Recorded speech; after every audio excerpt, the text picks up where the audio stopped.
Christian movie from way long ago where it was a football team and they're getting their butts handed to them by this big number one team of the state or whatever. And so their coach wheeled a chalkboard out at halftime below the scoreboard and wrote 0-0 on it. And just said, we don't care about the first half. We're going to pretend like that didn't happen. Or we're just going to play the second half. It's like, that's not how it works. I've coached. I'll tell guys like, hey, we focus on right now. We win this quarter. We win this minute. Win this next thing. Don't get overly distracted about how big an egg you already laid in the first half. I get that. But when they started keeping score in this film and they're trying to win and they ended up barely winning the second half, then they all jumped around screaming and running around like they'd won the actual game, but they didn't. They didn't actually win the game. I mean, so they were destroyed in the game overall, but they were like, yes, we won. Like, that's not winning. It isn't. And and so Christ said what winning is. Like he actually said, what go winning, make disciples. Go disciple the nations. Like, disciple the nations. Like, that is actually the bar for winning. Like, winning and succeeding. That's what we were told. That's what we're doing. And so everybody needs to live in the light of that eventual victory. But it is not a little get out of jail free card for your inactivity or for your lack of action. And we don't go into fights because we will win that individual fight. We go into fights when they are the right fights to be in. Right. Like, you don't fight orcs because you might win. You fight orcs because they're orcs. Right. Like, because this needs to happen. Met a ghost of a king on the road when I first fell. Fire burning to my knees I fell. Met a ghost of a king on the road. We're talking about stuff today. Yeah, we are. Talking about stuff. First, we should make fun of John Irwin. You may note he is not on this podcast with us. John. John. Who, 10 minutes before we were scheduled, pushed us yet again. John Irwin. This is why we don't plan this podcast. No, we absolutely don't. Whenever we plan, because usually I'm the one guilty of that. When we plan it, then I can't make it. Then we can't make it. When we have people on. When we plan it, I am inevitably the person who's saying, hey. Well, for example, right now, we're starting about 50 minutes after we hoped. But I had been, John Irwin was going to come on and talk about Jesus Revolution today. And he decided to take his daughter to a concert instead.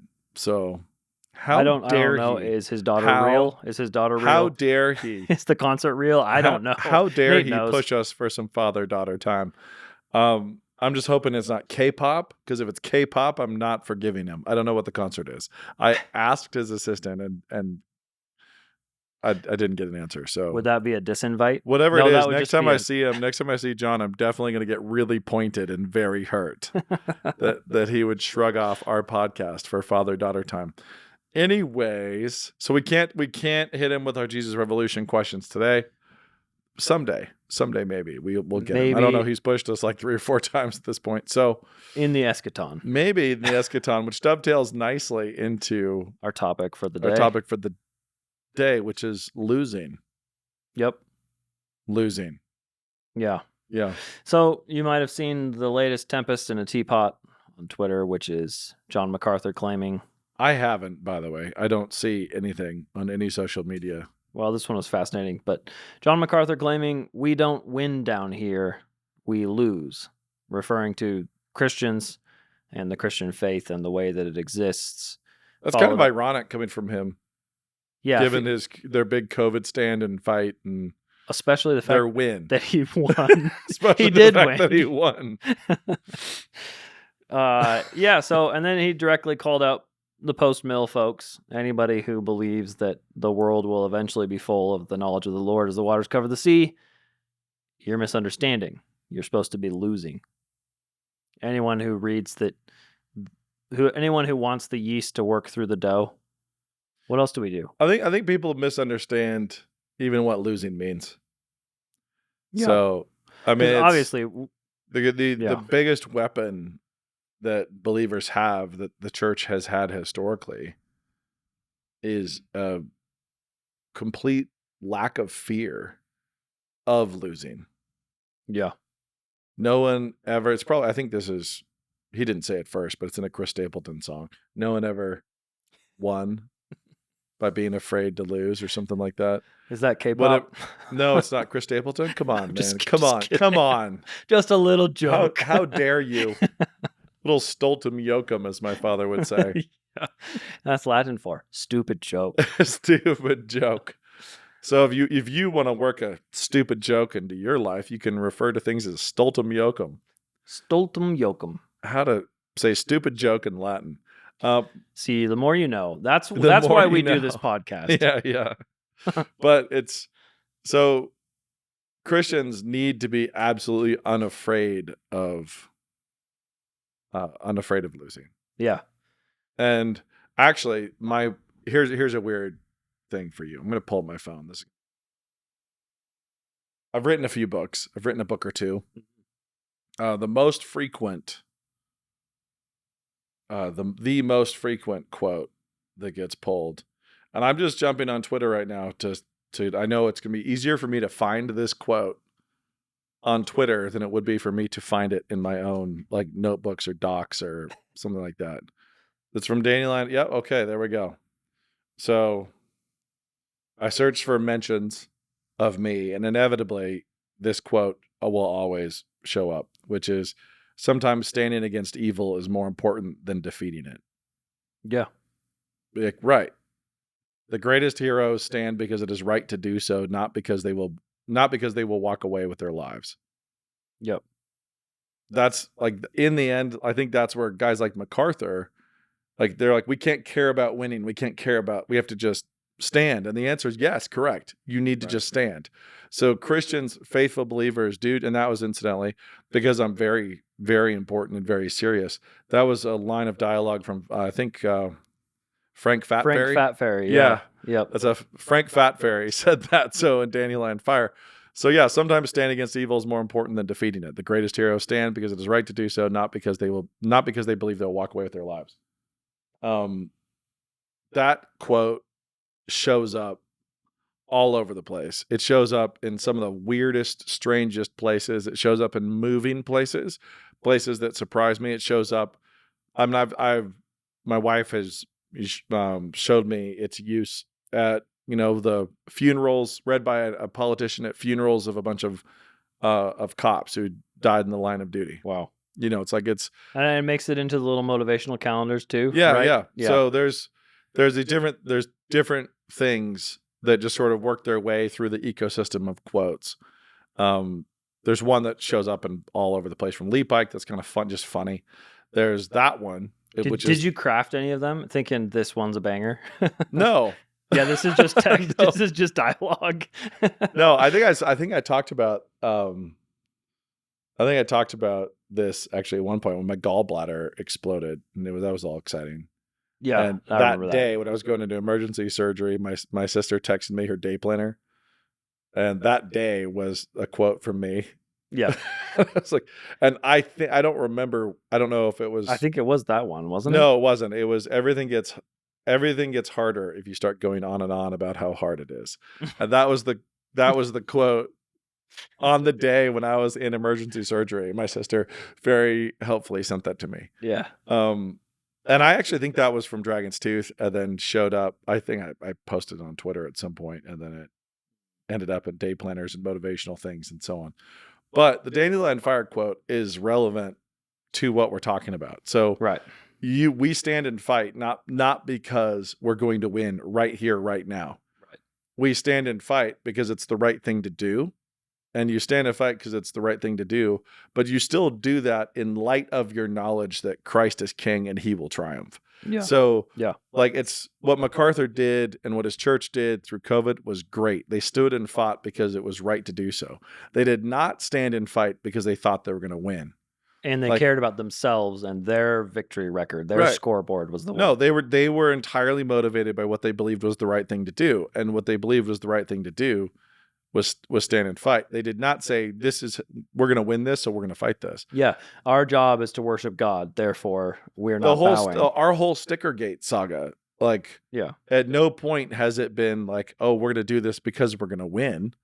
It's like we're going to do this because we don't want to live in a town or a state where you can be arrested and prosecuted for making fun of a leftist city or a leftist policy. If they can put you in handcuffs and down on the sidewalk and come after you with the full force of the law in a way they will not come after anyone else, they need to be fought. Yeah. Like they must be fought. It's because the fight is right, not because we think, hey, let's run a calculus and decide whether we're going to win. We want to, or even changing what you're planning on doing to get that higher win percentage in that context. Yeah. So there are plenty of times when you calculate like which hill do you die on. And the answer is you fight on the right ones, and the ones that you don't want to concede, you will not concede. Like you're willing to die here. Yeah. I'm willing to die here on this. And that's a big litmus. But the whole overarching discussion of where's the story going, that's really what it is. Do you know the story of the gospel? Do you know the story of the Old Testament, the New Testament? Is this all leading to a triumph? Is this leading to a victory here? Yeah. Like where the story happened. Yeah. Yeah, it's like that's... Yeah, all the hymns. Is at the name of Jesus every knee shall bow. What does that mean? Like, is that one that drives us down here? Yeah. Or does that matter for right here? Or does that etherealized, and we're talking about when we all get to heaven, every knee is going to bow in heaven to Jesus. So I wonder if that's the... But let me pitch you a little narrative arc. So we've talked a lot about the architecture of story here and getting the architecture right. And then the flesh can change, right? Yeah. So imagine a narrative, if you will, in which there's a land of, small people with bare feet with lots of hair on them. Let us call them halflings. Hobbits, if you prefer. There's that little land, and there's an old kingdom, Gondor, and there's Rohan, all these things. Imagine a land in which there's evil coming, and all the good people fight. They fight that evil, and they all lose. Over and over and over again, they lose. And they just die, and they burn, and the darkness is unstoppable. And they make the right choices, and they do the right things. Boromir doesn't even try to get the ring. Like he actually just fights. He makes all the right choices, and they all go wrong anyway. Theoden didn't listen to Wormtongue and got destroyed by by Saruman. Yeah. So Wormtongue is like, in his ear, but Theoden's like, you know what? Yeah. Like, I'm sticking with wisdom. I'm making the right choice. And he still gets fried. Yeah, it's a red day. And the Ents are like, you know what? We have to do something. And they completely fail. And they get just demolished. They get absolutely destroyed. They're made into paper products, which are all going to print gay pride flyers. That's what all the Ents turned into. It's like, this is the architecture of this kind of story. Everyone do the right thing, make the right decision, and go down in flames. Burn. Because don't worry, you're going to be magically transported to the Grey Havens, and you'll be stuck on a ship, and you'll go to a different world where none of this happened. And we're going to call that winning. Yeah. It's like, it's actually like a really weird, like it's kind of a Valhalla, actually. Yeah, it is. Yep. Where it's like, but then where Valhalla places, like even Valhalla gets destroyed, they go even farther. Like you're all going to go to heaven because they loved dying in combat. So you had to hold a weapon. In order to go to Valhalla, you had to have a weapon in your hand when you died. Like if you died in battle, it was the best. And so you're just bloody and aggressive, but you're all going to die. And then when you die and you have the sword in your hand, you'll go to Valhalla where you can feast. And guess what's going to happen at Valhalla? You're all going to be destroyed. Because the frost giants are coming. The frost giants are coming, and you will all get to sing and fight alongside each other, and you'll all get to be destroyed there. Yeah. You'll all be destroyed together. There's a little taste of that in some of dispensationalism and some of the two kingdom stuff where, it's just like, really, okay, so you make the right thing. Frodo gets all the way to Mount Doom and he throws the ring in the volcano and nothing happens. And an orc comes up behind him and slits his throat. Like Frodo did what he was supposed to do. But you know what? He did what he was supposed to do. And now he's in the happy kingdom. Right. Where where we won. Like, did we though? Like, is this winning? Okay, so but I feel I'm reminded of a Christian movie from way long ago where it was a football team and they're getting their butts handed to them by this big number one team of the state or whatever, and so their coach wheeled a chalkboard out at halftime below the scoreboard and wrote 0-0 on it, and just said, we don't care about the first half. We're going to pretend like that didn't happen. Or we're just going to play the second half. It's like, that's not how it works. I've coached. I'll tell guys like, hey, we focus on right now. We win this quarter. We win this minute. Win this next thing. Don't get overly distracted about how big an egg you already laid in the first half. I get that. But when they started keeping score in this film and they're trying to win and they ended up barely winning the second half, then they all jumped around screaming and running around like they'd won the actual game, but they didn't. They didn't actually win the game. I mean, like, so the comeback just meant they won the second half only, but they got destroyed in the game overall. So they were destroyed in the game overall, but they were like, yes, we won. Like, that's not winning. It isn't. And so Christ said what winning is. Like, he actually said, what go winning, make disciples. Go disciple the nations. Like, disciple the nations. Like, that is actually the bar for winning. Like, winning and succeeding. That's what we were told. That's what we're doing. And so everybody needs to live in the light of that eventual victory. But it is not a little get out of jail free card for your inactivity or for your lack of action. And we don't go into fights because we will win that individual fight. We go into fights when they are the right fights to be in. Right. Like, you don't fight orcs because you might win. You fight orcs because they're orcs. Right. Like, because this needs to happen. So that's really interesting because, well, first off, comparing dispensationals to Vikings is awesome. I like that. I think that works for John MacArthur. He is a bit of he's got a Norse toughness. He's got a bit of Viking. And I should say we have a ton of respect for him. Yeah, absolutely. I've learned from him. Yeah. And but yeah, so you can, and it does make me wonder, why do you fight? Like, I've got my voted sticker on, even though it won't matter, right? And I don't have my voted sticker on because I haven't been able to fit it in today. So, but even we don't vote because we're obsessed with winning this particular library board election. No, who cares? Who cares? But we do vote because, I don't know, at some point we're gonna win it. Might be my great grandkids. Oh yeah, No, we're gonna. The thing is, knowing you're going to win is great. And actually, so keeping with the football analogy, if an individual player goes and throws a block, on a much bigger player and knows that they're about to get destroyed, if somebody goes into that and throws themselves in front of that block to free up somebody behind them who's actually going to win, who's actually going to score, that's great. That's awesome. They are not calculating in that contact whether they themselves will be on their back in pain.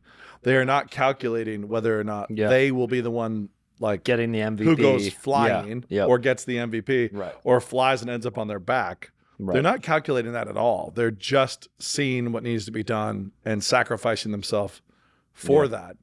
And that's fantastic. And so somebody who blocks a big middle linebacker and gets sent flying, but springs his running back who actually ends up in the end zone, it's like, okay, like that is a person who understands the bigger picture of winning. He's willing to sacrifice and lose. He's willing to lose in that conflict to actually facilitate greater gain. Yeah. And so we go into these fights, but we also are looking at a big picture where our team, our brothers and sisters, our king is going to win. Right. Like, we will win. Will it be in my lifetime? No. Right. Like, it won't be. Yeah, we don't know. Yeah, we can't calculate that yet. No. I mean, it does seem like the worst. I don't need it to be. Let's put it that way. Yeah. I don't need it to be in my lifetime. Yeah. because we weren't put there. I mean, I'm not. Yeah. We don't have to stick around for that. It does seem like the worst kind of Jesus juke when you do that move. You know, Yeah. when you make a really bad decision and then jump it up out of this realm to get out of responsibility to heaven. That's a juke. Yeah. When you have something terrible happen in your life and it doesn't go the way you're supposed to and you get martyred, jumping up to looking at the heavenly view is fine. Yeah. Well, the other And way you said required. we won't be here. It's like, no, we actually will. Yeah. We'll all come back for that. That's we'll true. we'll all be back for that big finale. But the thing that's funny to me is that guys like MacArthur and Jerry Falwell Sr. back in the day, those guys frequently behaved more like really cold-blooded postmillennialists than most post-mill guys. Yeah. For most post-mill guys, it's actually academic and then it's on a chalkboard and they're just dummies Yeah. smoking cigars on somebody's porch, Yeah. talking about things that don't really matter to them, don't affect their lives. And it makes them, well, if I'm going to be really insulting, let's just say, and just keep on the football thing. It's like people really needing to be Alabama fans, you know, Yeah. okay, like I root for that winning team. They're not on the team. They don't invest in the team. They're not boosters. They're just roll tide. They didn't go to the college. Yeah. Just roll tide. Why? Because I like a winner. You know, it's Yeah. like there's guys who do absolutely nothing, who are just sedentary Alabama fans who are postmillennialists. Like that's it. And So- they use their post-mill Gotcha. to get that reflected piece of victory. Like they think like, oh, I'm part of a winning team. Now, Yeah. the truth is they are part of a winning team, but they use it to get the sensation of victory. And we're going to get this without actually like getting calluses on their hands, Yeah. without actually like being part of the win, Yeah. like being part of the build. Right. And it's funny. I've seen that. And then I go look at a MacArthur or I look at Falwell Sr. and I look at what they built. I look at what they did, like Right. what they've gone in. Yeah. And I love that MacArthur picks a fight based on whether it's the right fight, not based on whether he's going to win. That is important. Falwell was the same. Yeah. And their short-term theology enabled them to like brawl building their universities and colleges brawl in a way that they didn't care if it all burned, which is a mentality you got to have. Yeah. Like to really like, you're going to get the absolute utmost out of your assets that way, high risk and so on. But it's funny to me that MacArthur of all people would say this when he is one of the best post-millennial guys out there in terms of his orthopraxy. Yeah. Like what he's actually out there doing The preaching. is like, yeah, he's preaching the gospel. feeding of he's the fighting souls. unbelieving tyrants. Yeah. He's established educational institutions to pass on knowledge to the next generation. Right. He's doing all the things that somebody who's really post-mill should be doing. Yeah. It's just that the actual like, Do you think the there's- datums? Maybe it got to him a bit, just our current cultural moment where he's looking at it and being willing for it to collapse. Or afraid, not afraid's the wrong word, but perhaps looking at it being like, is this all going to work? Yeah. I sometimes see that fear reflected. But I can see that quote. I didn't see the quote. I Right. didn't see the Twitter storm. It's I don't out of know. context, But yeah. I could see saying that to a bunch of Americans where it's like, listen, stop caring so much about the election. Yeah. Like, stop caring so much. We're not Yeah. going to win with that jersey on. There is no promise in Scripture that the red, white, and blue jersey is going to win. It won't. Sure. Like, it won't. We won't win down here in that way. Yep. Like, we're winning differently. I get that. And if that Right. if that context was there, I could say amen. That's just city of God. That's Augustine. Right. The fall. Yeah, I mean, he and so targeted on. specifically people who are post-millennial, Sure. right? So that one's there where I think Do you maybe know what? he misunderstands. Let me just say this very carefully. I forgive you, John. The post-millennialists don't care. We actually like what you're doing. I'm all for it, John. You know what? Say whatever you need to say to keep battling Yeah, like a if post-mill you are still guy. kicking butts, you may say that we are super lame. But honestly, give me 10,000 dispensationalists like him Right. more than one academic post-mill Right. guy who's not actually doing anything. Yeah. Like, how are you Yeah. shaping culture? Right. Oh, I go to work at this massive corporation. I pull, a decent salary, and then I smoke and I drink and I talk about it on the porch. Right. Like, give me somebody who's really in the trenches. Yeah. And I don't care what he thinks. Like, I really don't. I care what he does. We've talked about this. Well, let's connect another podcast. It was number whatever, I don't know. But we've talked about authorial intent not mattering. Right. Like the artifact, like the story is what matters. And we see that in the parable too. The sons say, like, I'll go to the vineyard, I won't go to the vineyard. What matters ultimately is going. Like, it's better to say you won't and to do it than to say you will and bail. But in this case, look at MacArthur's life story that he's written. Like, I've talked a lot about how we're all creating, we're all characters, we're all writers, we're all writing dialogue, we're all writing scenes. He can take a pot shot if he wants at postmillennialism. It's like saying, I hate 3-act narrative structure that has a concrete ending, as he lives a fantastic 3-act structure with a concrete ending. It's like, he can say what he wants to say, but the way he has lived, the way he's functioned, the way he's fought, Right. like, that is the real story of his life. Right. And that is a magnificent story. You know, Yeah. that's The apocryphal. well done. He's going to Right. get a well done. You know, like, Yeah. there's no question. And I could disagree with him about all sorts of things, and it just doesn't matter. Okay, here's a question for you, though. And here's where I think we really run into trouble when we talk about public policy. So that well done, does that apply to actual things we do on the ground, or is it some sort of spiritual thing? And I noticed, especially in the conversation about should our nation be Christian, right? Sure. That conversation. And I'm a hard no on that one. I definitely want I think the answer is obvious. I definitely want a pagan nation. It's much to be preferred, especially as the month of June sacrificing approaches. virgins, Asherah poles, all those things. Yeah. So that question, I think a lot of people hear, that sort of discussion. Should we do things now, practical things, or should we do spiritual things? And they make some huge juxtaposition between the two, or distinction between the two. Is that? Do you see that as part of this problem? Like, yeah, I don't know.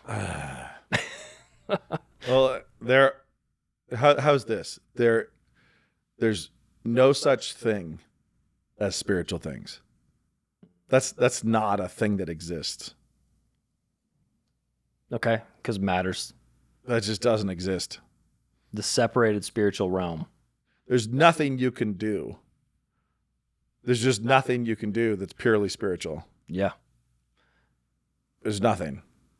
You can't opt out of matter and opt out That's of a great God's point. space-time narrative. You cannot do it. There is no abstract plane in which you do spiritual things. There is only space-time. There's only your flesh spoken by God into his narrative. Right. And what you do with your flesh physically here in the material space-time narrative is what matters. Right. So are you a faithful servant or are you not a faithful servant? Only happens here because there is nowhere else. Right. There's just... That's a great point. So the idea, a lot of people say, we should be reading our Bibles, praying, repenting, but those things happen on your knees, on your butt. So what you're saying is I need to take a big fat bound thing of pulped trees with burned images on it. And I need to, with my eyes, I need to physically hold it with my hands and physically stare at it with my eyes. And I need to study it and learn it and all those things. But where are you studying it and learning it? You're learning it in you. You are a physical creature. And your soul is part of a physical creature in space-time. Right. Like, it has presence in this reality. It doesn't have access somewhere else where it's only doing spirit transfers. Yeah. And really, really achieving victory in the spiritual economy. It's like, right. Yeah, we all know those stories of the theologians. I can't remember which of the AWs it was, but one of those was a real loser as a person and wrote some great theology.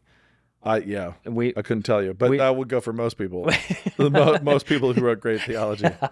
But yeah, that distinction, you're right. You can't juxtapose the two, or why I keep saying the wrong word. You can't distinguish the two. Yeah, you can't divorce the two. You cannot bifurcate. Let's go with that. There's the one. You cannot bifurcate. More Latin. Yeah. You cannot bifurcate this whole like earthly spiritual. You are a creature. Yeah. Like there is only reality and there you are as creature and character in God's reality and narrative, and you will have an eternal existence, right? Right. But you will have that eternal existence after resurrection and into, well, shall we call it the sequel of this? Because it's not like you're going to, this different plane. It's like some different plane where it's only spirit plane. We're not doing that. You continue to exist in God's spoken reality.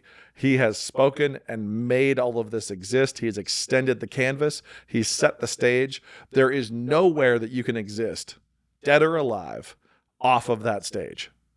Like there's nowhere. Like he has actually spread the stage of reality, and you can't get outside of it. Yeah. So everything here, and then if you are currently living, like there's no spirit, there's no spirit level of action. Everything is fully integrated with your physicality, all of it, until you're dead. Yeah. So that's it. And even that, doesn't the Bible And talk that's about a it curse. like a short? And that's a curse that will be conquered. The fact that you will be separated. The fact that, like Paul talks about how stressful that is, the fact that you will actually be divorced from your flesh, that you will be separated from your body, is the problem that will be solved. The last enemy that Christ is conquering. So it's just weird to me. It's really weird. Yeah. But I'm all for MacArthur. He basically kind of strikes me as like a Gimli type. Where you have, if we're talking character types, he's going to brawl, he's going to fight. Mm-hmm. Like he's gonna be there for you. He's gonna be loyal. And you know what? He could turn and snark about the elves. He could snark about the men. He can snark about whatever. And ultimately, he's still here taking orc heads. So I'm all for him. Right. He's more than welcome. And if he wants to take pot shots at postmillennialists, do it. Yeah. Take your pot shots. I don't care. Right. Most of them could do with a little pot shotting. Yeah. Now that it's cool, by the way. It's like now that postmillennialism is actually really growing and on the rise and makes a lot of sense, and it's showing up. Plenty of people are opting in because they're like, in their own weird, inconsistent frame, it's a spiritual thing for them too. It's an abstraction. Yeah. Where they're just going to opt in and then do nothing. Yep. So anyway, go MacArthur. Do so more and more. Yeah. How much is this? A quick one, or should we keep? I know going? we can talk more. We got more. What do we need? We can make fun of John Irwin some more. Yeah. Or what else are we talking about, Brian? I mean, I think I'm tempted to want to dig deeper into what does it look like to win. What does winning mean? Oh. And I feel like we do that regularly, but I just don't see people understand that. Ruling from a throne of skulls is winning. See, Nate doesn't mind the Viking aesthetic. As long as there's a frost giant hand on the throne. As long as we beat the frost giants, I'm okay. Yeah. Yeah. The other thing I got on our list is... but even that, unpack winning. What does winning mean? Yeah. I think most people don't have a good idea of what winning means. I think most people, they've got the American dream in their head. Sure. Right? So house, family, kids, good job. Yep. And then on the other hand, they think, I don't really know how Christ is going to conquer America. It looks like America's going down the drain and will not be back. And sure. so that'd be fine. That's fine. Okay. I mean, it's like, okay. So, but it's hard for them. I like it. I'm a fan of America. I like going to the rodeo and right. The fact that they open in prayer and sing the Star Spangled Banner and everything else. I love my country, but the country is mortal. Like institutions are mortal. All things are mortal. Yeah. I think people struggle with that. With how do you make your own family a powerful instrument for God's goodness and God's working in the kingdom? So I do think that people need to get concrete about winning in their lives. And this is what I mean by post-millennial guys who need to actually like get calluses on their hands.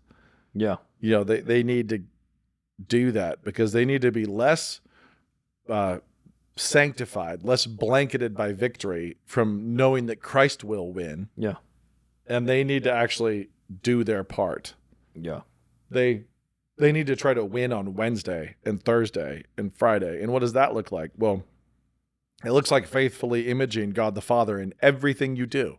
Yeah. It looks like faithfully imaging Christ in everything you do.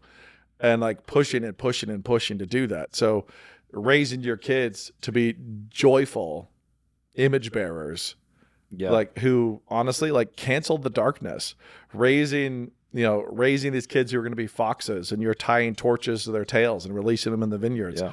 That's what it looks like. It looks like ripping the gates off the city and carrying them away, and ultimately it looks like putting your hands on the pillars and taking them all down with you. Yeah. It looked like when Samson won. It looks like when Paul won. It looks like, how Christ won. It frequently involves it does always involve sacrifice, laying yourself down and doing it consistently.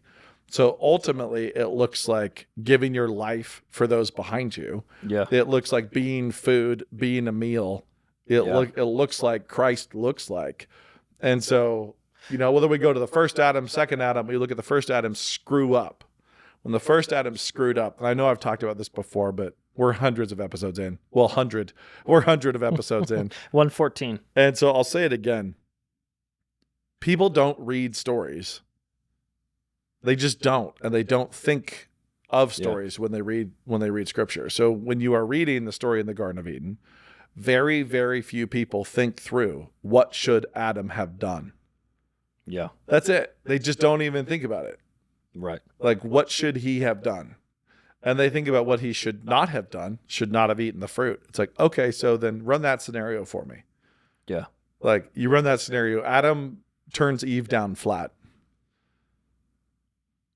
He, we know in the narrative that he was not deceived. He decided to die with Eve, which is like a ridiculous Romeo and Juliet piece of crap. It's this sentimental idolatry of his wife.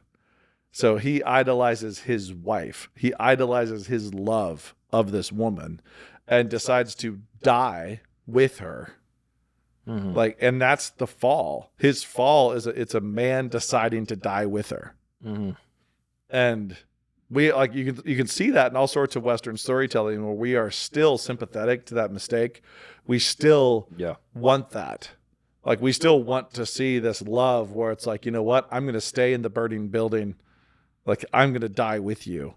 You got here by accident by being an idiot and being deceived. I'm here on purpose. Yeah. And I'm going to go down in flames this way. And the fact is, like, I watch that in people's lives all the time. I watch husbands. I watch a wife, and this is a very broad brush, but you can all imagine this. Imagine a wife who really wants to do something. And she's wrong. It's bad for the family. And she's deeply committed. And this is what we need to do. This is the thing we need to do. Like, fill in the blank, what it is.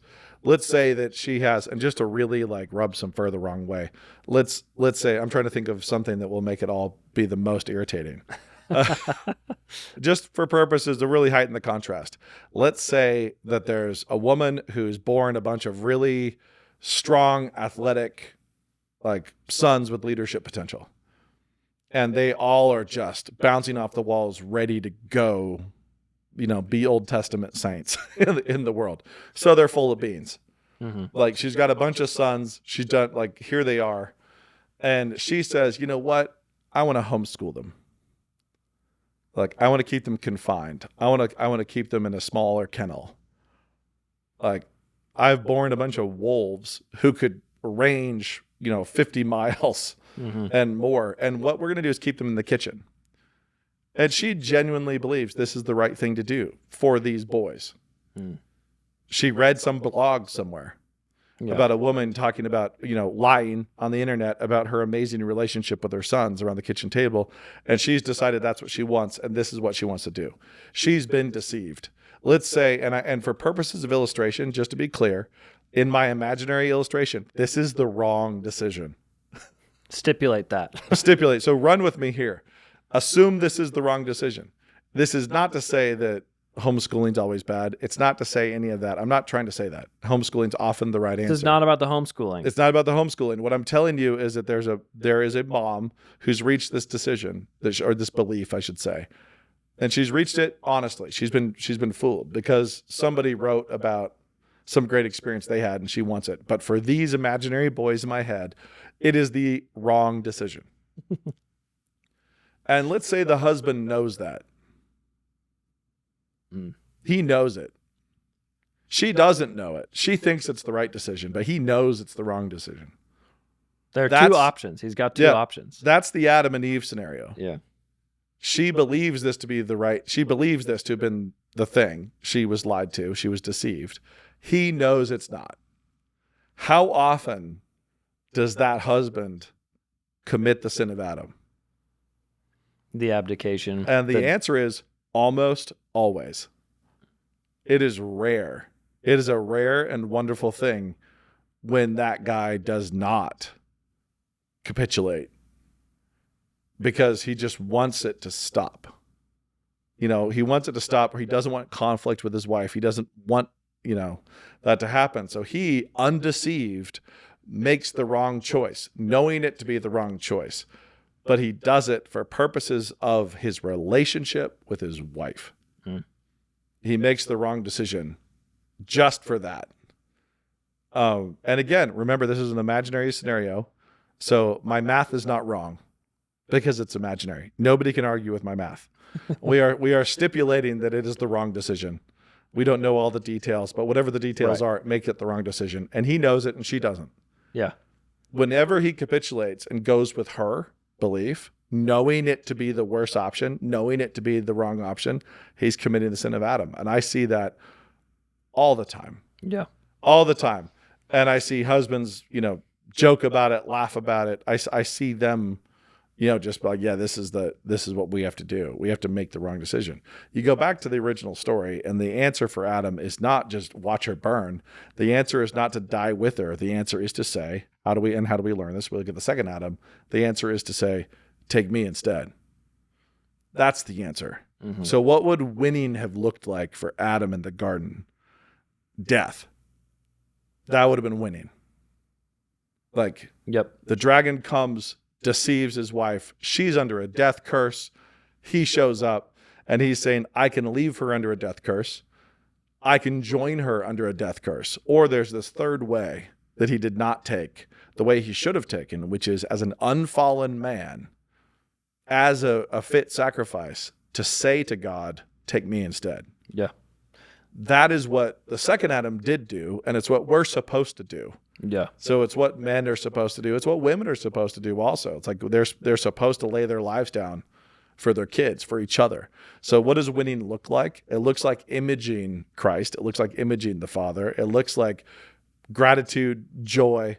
It looks like glorifying God and enjoying him forever. That's winning. Right. Now, it starts in your own family. It starts with not yelling at your kids about the milk. It starts with not complaining to your husband or about your husband. It starts with actually loving your wife with being a warmth husband and affection and sacrifice and the truth. The one who understands that enough to say, no, actually, you're wrong on the on this but also decision. having a big checking account full of affection for her and sacrifice for her. She sees you sacrifice for her every day. And then you're writing a check on that. You're saying, you know what? Actually, this is what we're doing. We're going this way. But she knows you would die for her anytime, any day. Like any minute of every day. You've lived in a way that she knows that you would die for her, you die for your kids. Like you're right there always, such that you have the relationship where you can say, actually, no, I know you think this is the right call, but it isn't. And this is not what we're doing. We're doing something else. Yeah. So winning, like, if you want to make it cosmic and be like, yeah, Christ is going to cover, he's going to cover the world with his knowledge, like the waters cover the sea. What that means is be part of the flood, but realize that you're a water molecule, like you're a drop. Yeah. Be one raindrop in the flood that's going to cover, the earth. Yeah. And so that means be joy, be gratitude, like be a picture of all God's. You can do is soak into the right spot. Yeah. Be a picture of God's grace. Be that guy, that dad barbecuing in the backyard and laughing with his kids in a way that the neighbor's like, man, I wish we had some of that.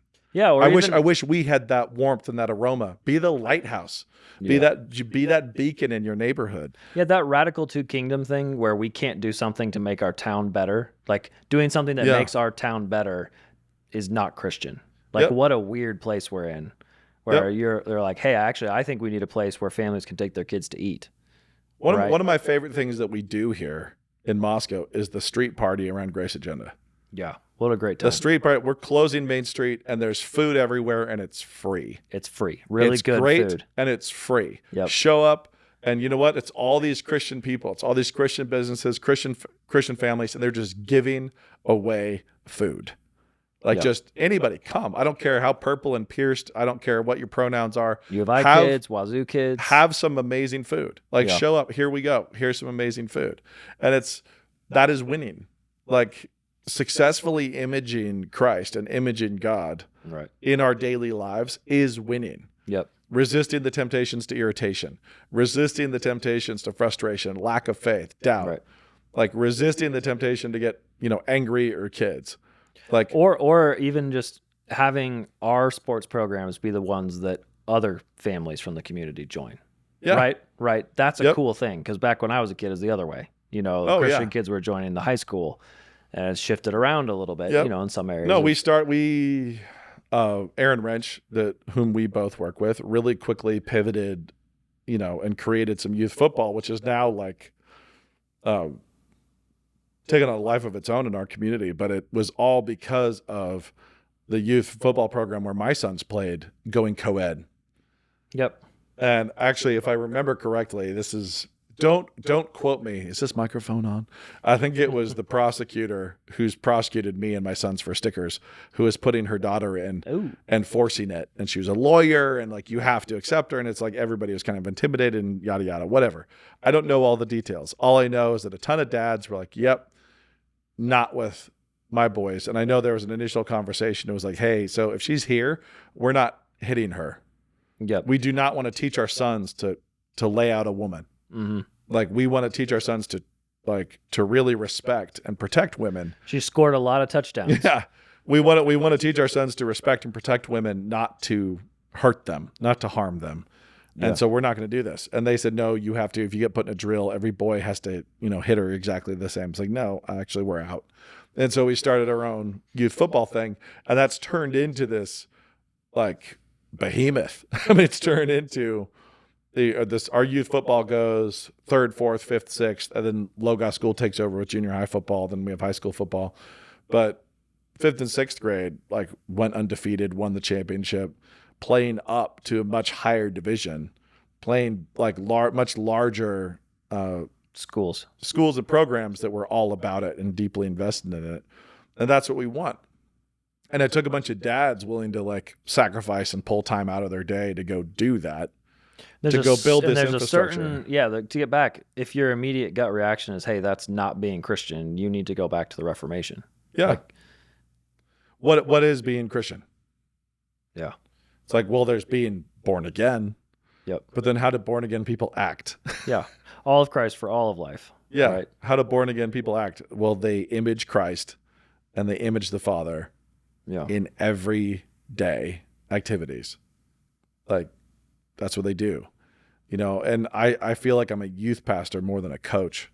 I coach basketball and I coach track, and I'm helping people struggle and suffer in pursuit of goals. That's the original youth pastor, the high school coach. Yeah, and it's like, how much better would that all be? and the thing is, I'm being hard on kids when I think it is a kindness and a gift to them to be hard on them. I'm not being hard on them to vent my spleen or to like just give way to my own emotions or frustration. Ego. Like, it's always, what does this kid need? And does this kid need sympathy? Does this kid need exhortation? Does this kid need me to be hard? Do I need to be hard? And it varies. I coach girls in the track team. I coach guys on the track team. I handle them pretty differently in terms of how I communicate with them and what we're trying to do. But in every single day, I'm supposed to go into every meeting I'm supposed to treat every checker at every grocery store, every gas station, every restaurant I enter. I'm supposed to treat them in a way that images Christ, and I'm supposed to see Christ in them. I'm supposed to see the image in them too, and to walk around like I'm light in the darkness. That's how I'm supposed to be. Yeah. And every time I fail in that, I'm losing. And every time I succeed, I'm winning. Right. And you don't even get to see the fruit. You're Johnny Appleseed walking around just throwing light. And so the effects that has downstream, like, well, that's up to the Holy Spirit. Like he can use it how he wants to. But I'm walking through Jimmy John's, and my job is to throw seeds, throw light, and move on and keep on functioning. So So you can pick whichever image you like best, sitting on a throne of skulls or Johnny Appleseed with light. Yeah, those are both images of the post-millennial view. Yeah. Okay. The other thing is, all of our enemies must die. All of our enemies will die. All of our friends will die. Like, they will all die. And as my grandfather was always fond of saying, it's like the best way to kill an enemy is to convert him.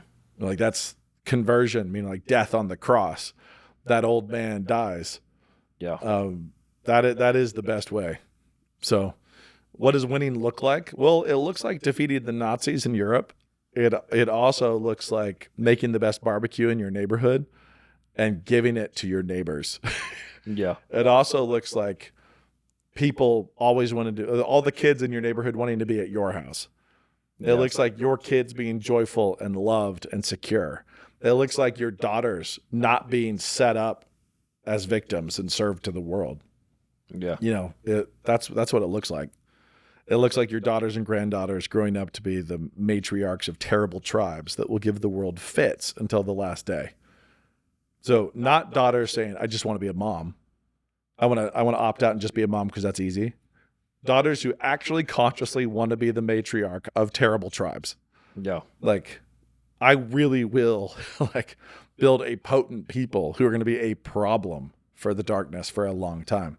And raising kids who love God and rejoice in the lives they've been given to live gratefully and faithfully. And you've said this before, but it's raising the character that you like to read about. The ones that you think, man, I wish I knew that person. I would be that person's friend. And I'll say this, I think that this is something Christians are really, really bad at. Like, I think we see the character in fiction very easily, and we have trouble seeing the character in the real world. Yeah. So the boy who would be a great protagonist of a novel is not a boy that you like sitting in your classroom. Yeah. We're pretty sensitive. Oh, yes. Very sensitive and unforgiving when it comes to that type of character. Yeah. Oh, yeah. And I think that is something we can work on.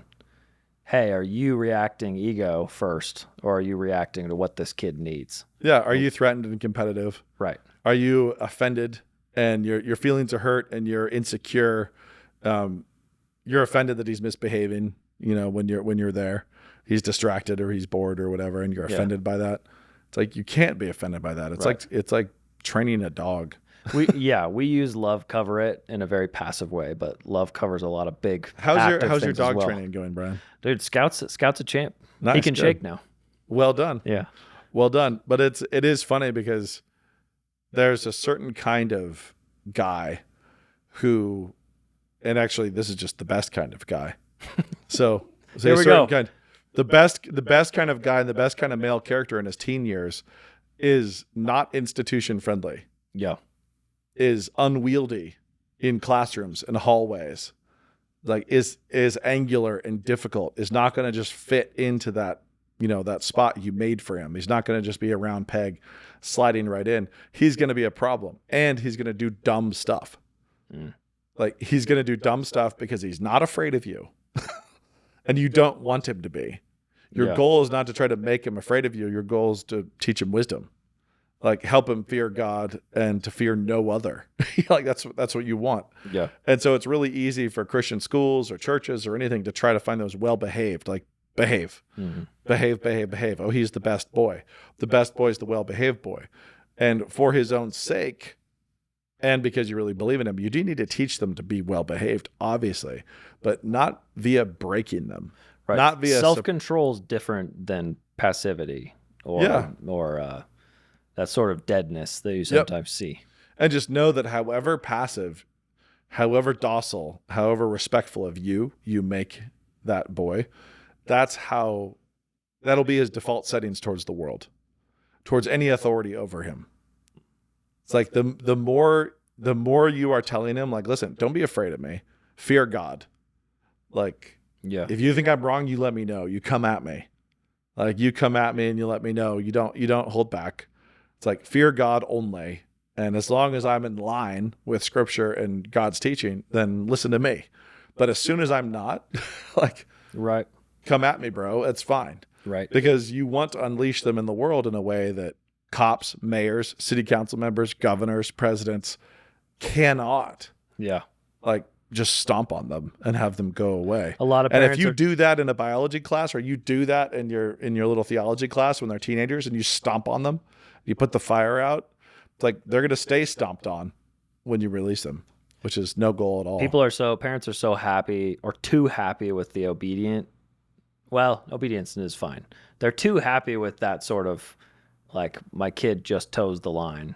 Like, I remember some of those early parenting videos. I remember my dad, I don't remember, we watched at some point, and this guy was boasting that if he told his teenage son to sit like a dog, his son would sit. My dad was like, I hate that. Like this, that's the worst. Like this idea that, what a putz. Yeah, that obedience is like, my teenage boys sit like dogs the second I tell them to sit, you know? And I think we have a messed up idea again of what does postmillennial look like.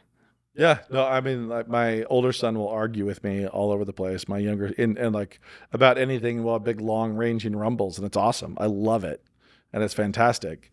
And my younger son is hilarious. Like, recently, we were talking and laughing, and he started talking smack at me, and my wife was like, "This is new," and I was like, "Yeah, that's fantastic." It's like, this is, it's like we're trash talking each other, and it's like this is great. Yeah. But no, self-control, impulse control. I'm not vital. That's so vital, because they will be destroyed. They'll be like just drunk drivers if you don't give them that. They could ruin people's lives. They will ruin their lives and other people's lives if you don't give them at self-control. Age 14, right? Yep. Yeah.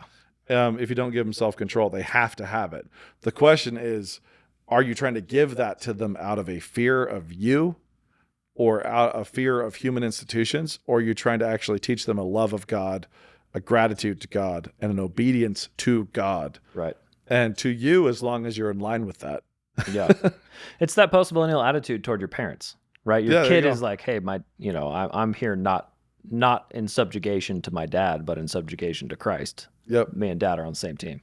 No, I remember I didn't realize how random it was, but how much fun it was to argue with my dad and debate with my dad, and all the conversations where it was conflict. It was like wrestling. Nobody was mad. Nobody's upset. It's just like we're wrestling all over the place, and it's like, and having all these arguments, and it's fantastic. I mean, that's what you want. So anyway, the whole post-mill thing. Good job, MacArthur. Way to go. For all you post-millennialists out there already, and for those of you who aren't, I don't care if you aren't, as long as you live like one. Right. But that's also way more important for people who are consciously post-millennialists. They need to live like that. Because otherwise you're a hypocrite. Yeah. Live like it. Live like it in the next 5 minutes, the next 5 hours. Live like it through the day. Like, push it into your entire day and into your entire life, and constantly be repenting and course correcting and maturing as you do, expecting to get better and better and better as you're sanctified and as you better image Christ through your life. So that's ultimately what winning looks like. Boom. Do that. You know that now is the time when I like to thank you for being a SASF listener, and also show you something cool that we've been working at Canon Press. And what I'm holding right now, if you're only listening in audio, you won't be able to see this. You'll have to listen to the sound.